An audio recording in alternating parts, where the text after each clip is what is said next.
Hello everyone, welcome back to my channel. আজকে হচ্ছে আমার বোনের বার্থডে। তো চলো আজকে আমি দিনটাকে কিভাবে সেলিব্রেট করি আর ওর জন্য কী করি সব কিছু এই ভিডিওতে আমি শেয়ার করব। তো আজকে সকাল থেকে একবারে সেই রাত্রি অবধি কীভাবে কাটাই, কীভাবে কী হয় না হয় সেটা সব কিছু তোমাদের সাথে শেয়ার করব। এখন বাচ্চা হচ্ছে সকাল 10টা 5। তো এখন থেকে আমার ভিডিওটা স্টার্ট করছি, তোমরা ভিডিওটা দেখতে থাকো। ফার্স্টে এখানে করে নিয়েছিলাম হচ্ছে চিকেনটা আমার পুরোপুরিভাবে রেডি হয়ে গেছে। যতজন বলা ছিল ততজনের মতো চিকেন করা হয়েছে। এখন তৈরি করে নেবো হচ্ছে ফ্রায়েড রাইসটা। চলো সেটা তোমাদের সাথে শেয়ার করব। সব রান্না কমপ্লিট হয়ে গেছে আর শুধু এখন হচ্ছে ফ্রায়েড রাইসটা। যেহেতু অনেকটা আছে তো তার জন্য আমি ভেবেছি হাঁড়িতে দম দিয়ে করব। এই ফার্স্ট টাইম করছি, জানি না কীরকম হবে। তো চলো তোমাদের সাথে একটুখানি রেসিপিটা শেয়ার করছি।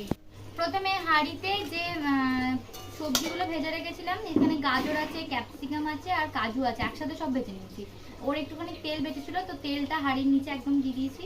আর তারপরে এই সবজিগুলো একটু দিয়ে দেবো আর দিয়ে ব্যাস এর উপর চাল দেবো, চাল দিয়ে আবার ঘি দেবো, এইভাবেই করবো। তো চলো তোমাদেরকে দেখাতে থাকছি একটু। প্রথমে যে সবজিগুলো ভেজে রেখেছিলাম তার সাথে কাজুগুলো আর কিছুটা তেল সেটা একবারে হাঁড়ির তলাতে দিয়ে দিয়েছি।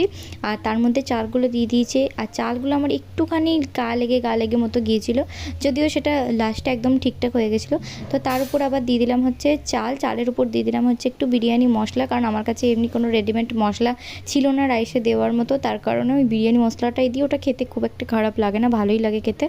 আর তার মধ্যে দিয়ে দিলাম হচ্ছে একটু ঘি। আবার ওর উপর দিয়ে দিয়েছিলাম হচ্ছে ভাজা সবজিগুলো। এইভাবে দিয়ে আর নুন চিনি অবশ্যই দিতে হবে। চালটা সেদ্ধর সময় নুন আর এমনি টাইমে চিনিটা গুঁড়ো করে দিতে হবে। এইভাবে করে দম দিয়ে একবারে বসিয়ে দিলাম। লাস্টে বসিয়েছি হচ্ছে এই প্রিপারেশানটা। আর কড়াটাকে ইগনোর করো প্লিজ, এটাতে এর আগেও অনেক রান্না হয়েছে। তো এটা এই জাস্ট বসালাম। তো এটা হয়ে যাওয়ার পর তোমাদের দেখাবো।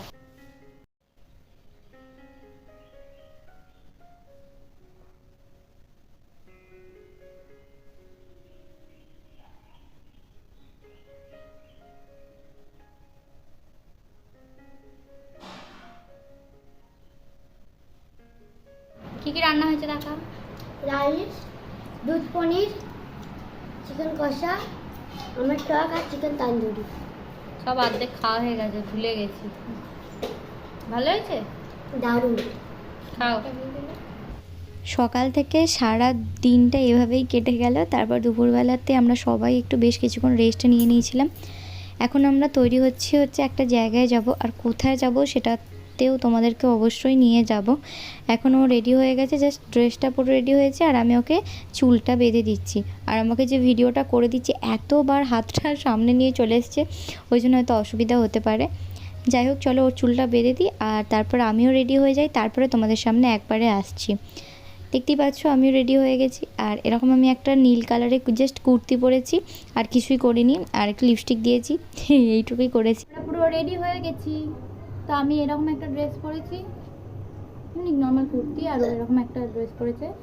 তো চলো, হ্যাঁ চলো টাটা। টোটো চলে এসছে আর আমরা এখন রওনাও দিয়ে দিয়েছি বাড়ির থেকে। আর আমরা কোথাও গেলে একা একা একদমই যাই না, আমাদের সাথে অনেক লোক থাকে সব সময়, আমরা একা একা কোথাওই যাই না। যাই হোক এখানে দেখো রেলগেট তো পারই হচ্ছি, টোটোর মধ্য দিয়ে যাচ্ছে। আর এখন যে আমি ভয়েস ওভারটা দিচ্ছি, এখন বাইরে খুব বৃষ্টি হচ্ছে তো তার আওয়াজ আসতেই পারে, সেটা একটু তোমরা ম্যানেজ করে নিও। আর কেকটার যে কী অবস্থা করেছে আমার বোন, এই কেকটা অর্ডার দেওয়া ছিল সেখান থেকে নিয়ে এসে যেখানে আমরা যাচ্ছি আর কি, সেখানে রেস্টুরেন্টে নিয়ে গিয়ে এটা কাটার প্ল্যান ছিল, বাট এটা নিয়ে যেতে এতটাই এর বিধ্বস্ত অবস্থা করে ফেলেছে, যেটা নিয়ে আমরা সবাই মিলে ভীষণ হাসাহাসি করছিলাম। তারপর এর ছুরিটাও বাড়ি থেকে নিয়ে আসতে ভুলে গেছে। হ্যাঁ, কী অবস্থা করেছে না দেখলে এটা কী আর বলবে। তো আমরা সবাই মিলে এবার চলে এসেছি হচ্ছে হিন্দুস্তান। এখানে হচ্ছে ওর একটুখানি ছোটো করে বার্থডে সেলিব্রেট হবে। ফার্স্টে কেকটা একটুখানি কেটে নেবো, দেন তারপর ও কী খেতে চায় সেগুলো খাওয়াবো। আর যেগুলো হচ্ছে বাড়িতে আজকে একটু যেহেতু খাওয়া দাওয়া হয়ে গেছে, তাই রাত্রে আমরা খুব একটা বেশি কিছু হাবিজাবি খাবো না। আমাদের সাথে যেহেতু অনেক সবাই গেছিলো, তো তাদের কথা মাথায় রেখে আর আমাদের কথা মাথায় রেখেও এগুলো সব খেতে হবে। যদিও আমি এত কিছু খেতে পারবো না, ওই একটু হয়তো টেস্টই করবো, এর বেশি কিছুই করতে পারবো। তো রেস্টুরেন্টের মধ্যে ঢোকার আগে মায়ের সাথে একটুখানি ক্যাদারি মেরে কয়েকটা ভিডিও বানিয়ে নিচ্ছিলাম। একটাই বানিয়েছি যদিও রিল টিলের জন্য, এমনি নর্মাল ভিডিওই বানাচ্ছিলাম। আর তারপর আমরা হচ্ছে ঢুকে যাব। আর বসা নিয়ে আমাদের একটুখানি সমস্যা হয়ে গেছিলো, ফার্স্টে বাইরে বসেছিলাম, দেন ভেতরে বসেছিলাম।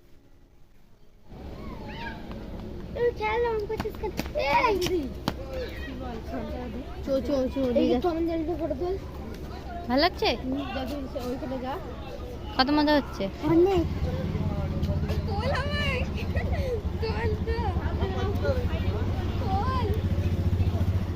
এইবার লেখে আমার লাগে দেখো।